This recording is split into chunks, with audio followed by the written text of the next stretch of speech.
വിശ്വാസത്തോടു കൂടി 3 തവണ 3 നിയോഗങ്ങൾ സമർപ്പിച്ച് ഈ വചനം ആവർത്തിച്ചു ചൊല്ലുക.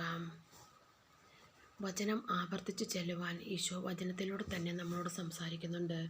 പ്രഭാഷകൻ 8-ാം അധ്യായം 17-ാം വാക്യം. എന്നെ സ്നേഹിക്കുന്നവരെ ഞാനും സ്നേഹിക്കുന്നു. ജാഗ്രതയോടെ അന്വേഷിക്കുന്നവർ എന്നെ കണ്ടെത്തും.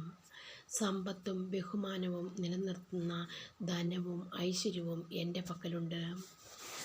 ഇത്ര കൃത്യമായി ഒരു കാര്യം ഇന്നിടത്തിരിപ്പുണ്ടെന്ന് പറഞ്ഞാൽ നമ്മളിൽ ആരാണ് അതിനെ കണ്ടെത്താതെ വെറുതെ കളയുന്നത്?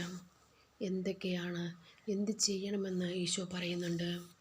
അതുപോലെ ഈശോയെ സ്നേഹിക്കുക, അളവറ്റ് സ്നേഹിക്കുക, എല്ലാറ്റിനും ഉപരിയായി സ്നേഹിക്കുക. മനസ്സിൽ ഈശോയുടെ മുഖം കണ്ട് ആ കവളിലൊരു മുത്തം കൊടുത്ത് കെട്ടിപ്പിടിച്ച് പൊട്ടിക്കരയുക. നിൻ്റെ നിയോഗങ്ങൾ സമർപ്പിക്കുക.